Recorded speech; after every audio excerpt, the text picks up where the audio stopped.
Assalamualaikum.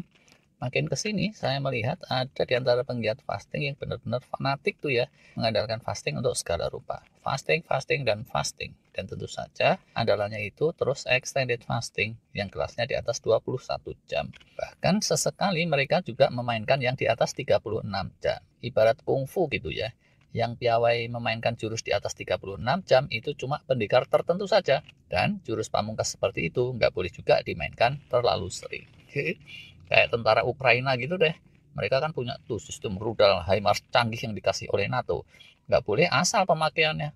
Waduh, banyak nyamuk nih di sini. Ya udah, luncurin aja rudal 16 biji. Waduh, gila tuh kalau kayak gitu. Di sini kita mesti menyadari esensinya kehidupan. Bahwa kehidupan ini penuh dengan ujian. Yang bisa bikin kepleset tuh ya mulai dari sekedar kulit pisang sampai kulit mulus apa segala macam. Dan kepleset satu aja kita bisa celaka selamanya. Kalau mau benar, jurus andalan kita nggak bisa cuma satu. Mestinya udah pada tahu sih ya. Mau awet muda gitu contohnya. Ingin awet cantik, awet gagah, alias ingin mencegah penuaan, itu juga tricky. Satu aja pengawuran kita praktekin, ya udah, kita akan cepat tua. Entah itu ngerokok, ngedrak, atau stres, hobi begadangan, makan ngawur, atau mager parah, atau apalagi tuh. Satu aja kebiasaan buruk itu udah bisa bikin kita cepat tuir, lebih tua dari rata-rata populasi sebaya. Atau bisa keserang gangguan ini dan itu. Sebaliknya, kalau mau bagus, jurus holistik yang dimainkan harus semuanya. Nggak bisa cuma satu tok yang jadi jurus andalan, terus yang lain diabaikan. Jadi susah sih. Tapi justru serunya kehidupan tuh di situ. Kalau terlalu gampang, hidup ini menjadi boring. Dan kelak, kalau masuk surga pun, dapat pahala, Allah itu maha adil kan ya. Kalau ujiannya sekedar yang lomba makan kerupuk kelasnya, ya udah. Imbalannya itu sekedar goodie bag yang isinya ya kental sama micin gitu deh. Nggak ada tuh lomba makan kerupuk yang hadiahnya emas batangan 3 kiloan. Balik lagi ke topik kita. Kalau kita mau sehat menyeluruh, awet muda, awet sehat, awet kuat, awet cantik, awet gagah, dan mau memperlambat penuaan, janganlah terpaku sama extended fasting tok atau autophagy tok, terus berpuas diri. Udah, pokoknya kalau saya andalannya itu fasting. Kalau yang lain cincai lah. Nah, kalau kayak gitu, pasti kalian ujungnya akan kuciwa.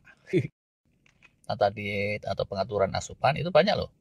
Ilmu fasting atau tata puasa itu cuma satu jurus. Bagus sih kalau jurus extended fasting sudah terkuasai, karena itu bisa jadi alat healing yang sulit digantikan oleh jurus lain. Tapi dalam kaitannya dengan diet, macam-macam tuh.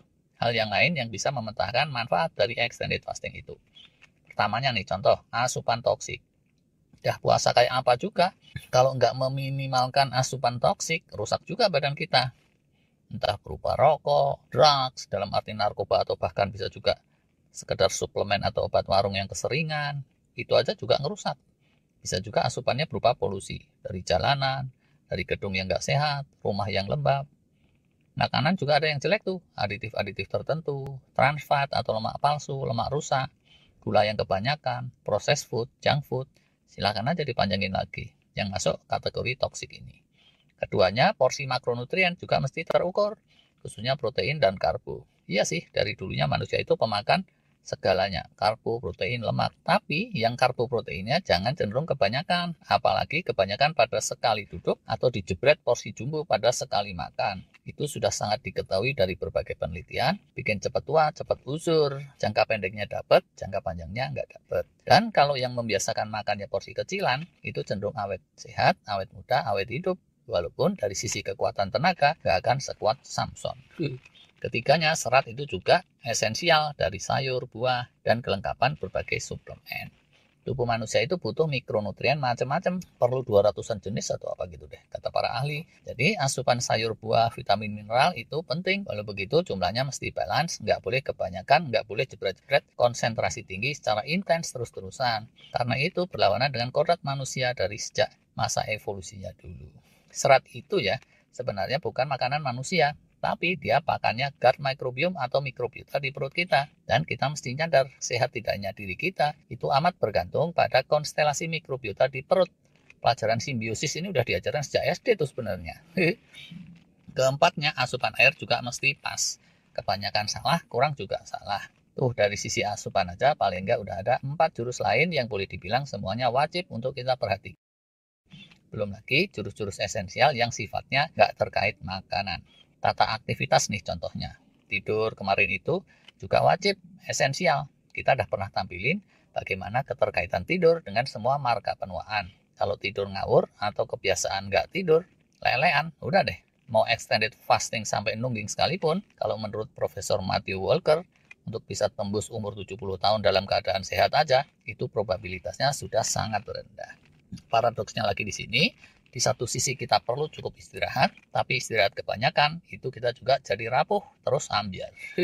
Jadi di sisi lain kita juga harus cukup terbeban oleh aktivitas-aktivitas yang cukup intens. Nggak bisa fokus cuma di rehatnya tok.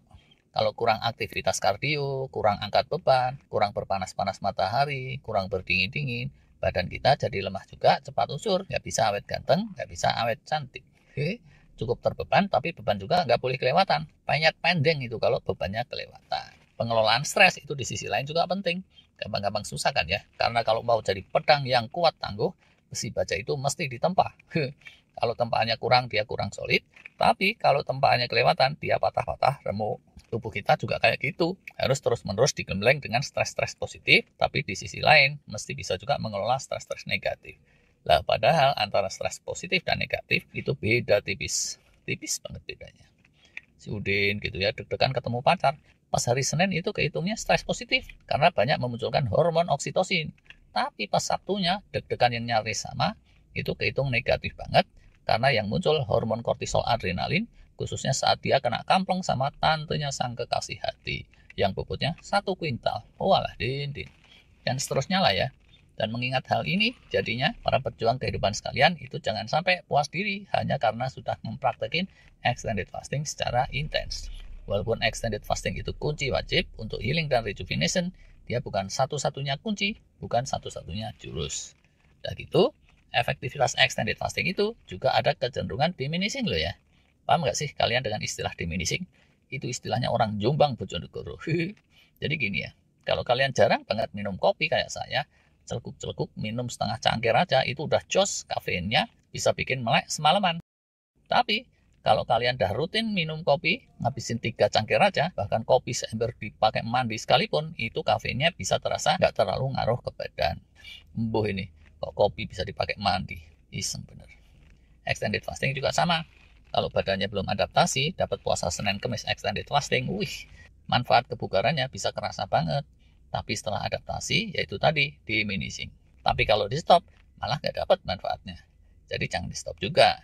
Untuk menjaga agar kemanfaatannya itu senantiasa optimal, begitu kalian sudah rutin dan sudah teradaptasi untuk meraktekin extended fasting, kalian perlu pertajam lagi dengan jurus-jurus lain yang terkait maupun yang rada tidak terkait.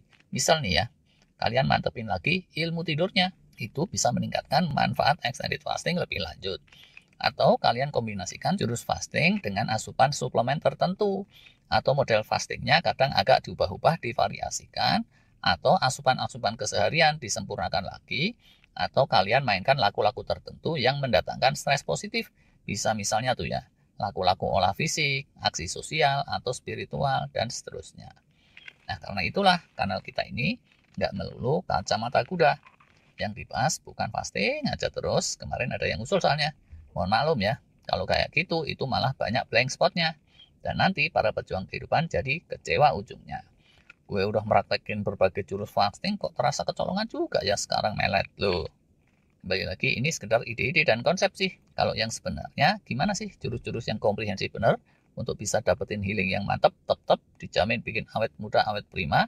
Lah, para pakar jagoan sedunia aja itu belum ada yang beneran menguasai, apalagi gue.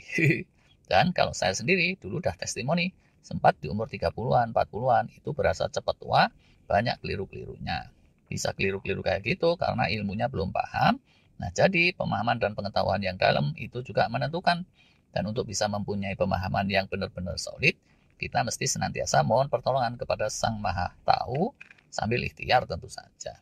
Jadi ya udah, yuk sama-sama kita belajar. Saya doakan semoga semua yang nonton video ini senantiasa mendapat pengetahuan dan kebaikan dan selalu dalam perlindungan dan pertolongan Allah Subhanahu wa taala. Amin. Terima kasih. Wassalam.